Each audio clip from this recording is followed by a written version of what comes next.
السلام علیکم ورحمۃ اللہ وبرکاتہ۔ میں انجم اقبال مکہ مکرمہ سے مخاطب ہوں اور ایک ایسے آڈیو سلسلے کی شروعات کر رہا ہوں کہ جس کو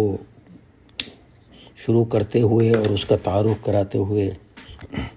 ایک عجیب دل پر میرے رقت کی کیفیت بھی ہے کہ ہم نے قرآن کو زبانی طور پر پڑھا اور اس کو یاد رکھنے کی بھی کوشش کی، بہت سے حفاظ بھی پیدا ہوئے، لیکن قرآن کو سمجھنا اور اللہ تعالیٰ قرآن میں ہم سے کیا کہہ رہے ہیں، اس میں عام طور پر اس کا رواج زیادہ نہیں ہوا۔ آج کے زمانے میں یہ بات اور زیادہ ضروری ہو گئی ہے کہ اللہ جل شانہ کو جو ہم سے مخاطب ہیں اپنے نبی کی معرفت، اور آپ نے قرآن کی شکل میں ساری باتیں ہم تک پہنچائیں جو اللہ ہمارے لیے ضروری سمجھتے ہیں، اس کو ہمیں پڑھنا بھی چاہیے، اس کا ترجمہ بھی دیکھنا چاہیے اور اس کا وہ مفہوم اور وہ مطلب بھی سمجھنا چاہیے جو اللہ کے نبی نے سمجھایا، اور اللہ کے نبی کے ان صحابہ نے خاص طور سے جن کو اللہ کے نبی نے فرمایا کہ انہیں قرآن کا خصوصی علم عطا ہوا ہے، اور اس ساری مطلب سمجھانے کو اور اس کی جو تاریخی اور اس کی وہ حالات بیان کرنے کو کہ قرآن کی فلاں فلاں آیت جو نازل ہوئی اس کا ترجمہ کیا ہے ہماری زبان میں، اور پھر اس کا مطلب کیا ہے، وہ ہم سے کیا چاہتی ہے، اس کو قرآن کی تفسیر کہتے ہیں۔ تو ہم شروع کر رہے ہیں۔ مولانا ابوالکلام آزاد نے جو ترجمان القرآن کے نام سے قرآن کی تفسیر لکھی، اس میں سورہ فاتحہ کی، جس کو ہم الحم شریف کے نام سے بھی یاد کرتے ہیں، اس کی تفسیر بہت تفصیل کے ساتھ لکھی اور یہ فرمایا کہ اگر اس کی مفہوم کو اور اس کے مطلب کو اور اللہ تعالیٰ قرآن میں ہم سے کیا کہہ رہے ہیں، اگر ہم الحم شریف کو تفصیل سے سمجھ لیں، اچھی طرح اپنے دماغ میں بٹھا لیں، تو یہ ہمارے لیے اس قرآن کے پورے میسیج کا جسٹ اور اس کا جو اصل منشا ہے وہ اللہ تعالیٰ نے خود الحم شریف کی ان 7 آیتوں میں بیان کر دیا ہے۔ تو اللہ کے شکر سے ہم کوشش کریں گے کہ وہ بات ہم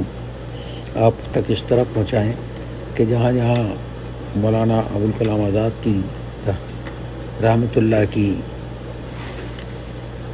اللہ علیہ کی زبان چونکہ بہت ہی عالمانہ اور بہت ہی شائستہ زبان ہوتی ہے، جہاں کوئی مشکل الفاظ آئیں تو اس کے معنی بھی ہم بتاتے چلیں، اور یہ تفسیر تو اپنی جگہ ایک عالمگیر تفسیر ہے ہی قرآن کی، لیکن اس کی خاص بات اور بڑی خصوصیت یہ بھی ہے کہ یہ ہمارے سامنے اردو زبان کا بھی وہ معیار اور وہ اردو زبان کا جو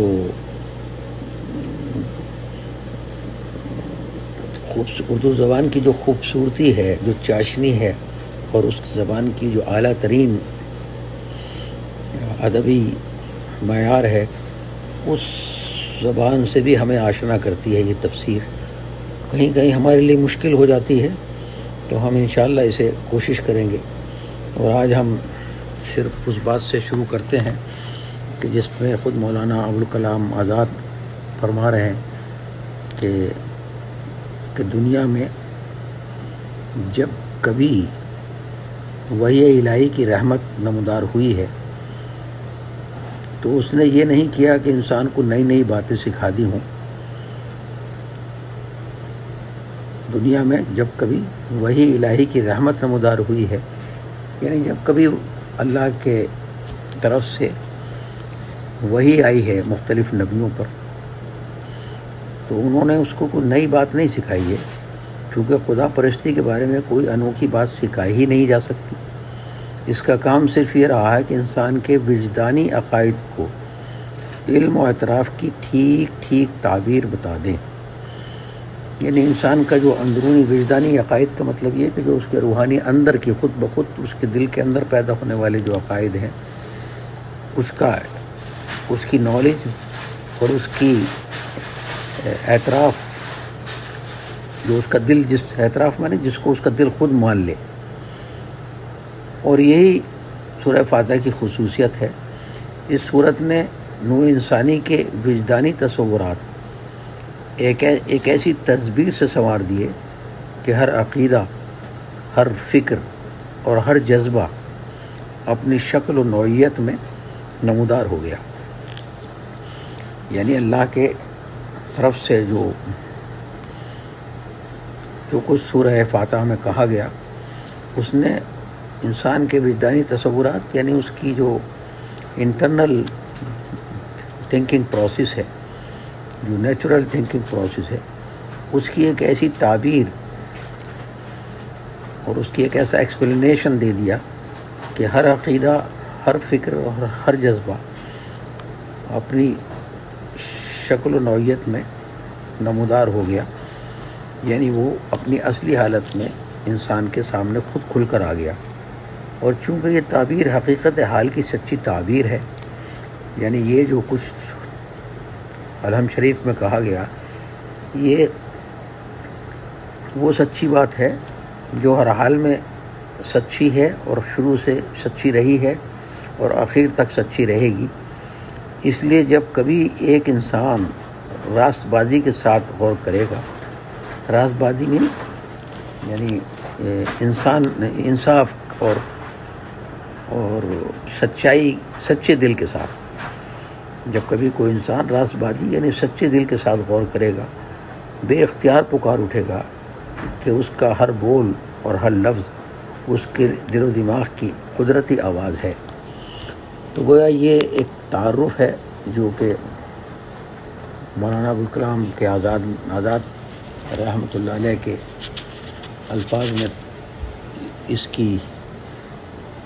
مقدمے کے طور پر لکھا گیا ہے۔ اور یہ جو قرآن کے جو تفسیر ہے وہ تو ترجمان القرآن کے نام سے شائع ہوئے، جو کہ 5 یا 6 جلدوں میں ہے اور کئی ہزار صفحات پہ جا کے مکمل ہوتی۔ لیکن یہ جو قرآن سورہ فاتحہ کی جو تفسیر ہے وہ ایک الگ سے بھی شائع ہوئی ہے، جس کو ام الکتاب یعنی تفسیر سورہ فاتحہ کے نام سے بھی الگ سے یہ مطالعے میں رہتی ہے۔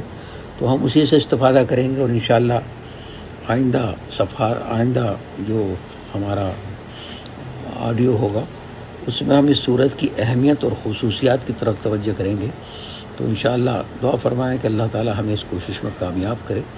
اور ہم اس میں سیکھنے سکھانے کی طرف ہم توجہ کریں، اور سورہ فاتحہ کی سمجھنے کے توسط سے اور اس کے ذریعے سے پھر اللہ جل شانہ وہ ہمیں یہ توفیق دے کہ ہم پورے قرآن کو ترجمے کے ساتھ اور اس کی تفسیر کے ساتھ اور اس کی پوری ان کیفیات کے ساتھ سمجھنے اور پڑھنے کے لیے وقت نکالیں، کہ جو ہمارے سامنے یہ بات کھل کے واضح ہو سکے کہ اللہ جل شانہ اپنے قرآن میں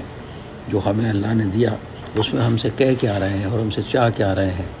تو قرآن کو ہم نہ صرف پڑھنے اور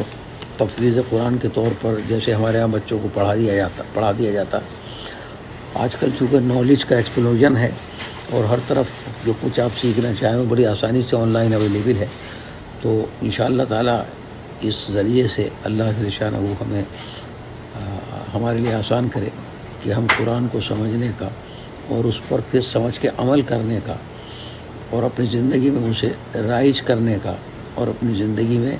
ہر قدم پر اس کو اپنا راہبر بنانے کا اور اس کے مطابق عمل کرنے کی ہمیں اللہ تعالیٰ توفیق عطا فرمائے۔ وآخر دعوانا الحمدللہ رب العالمین۔ انشاءاللہ یہ سلسلہ جاری رہے گا۔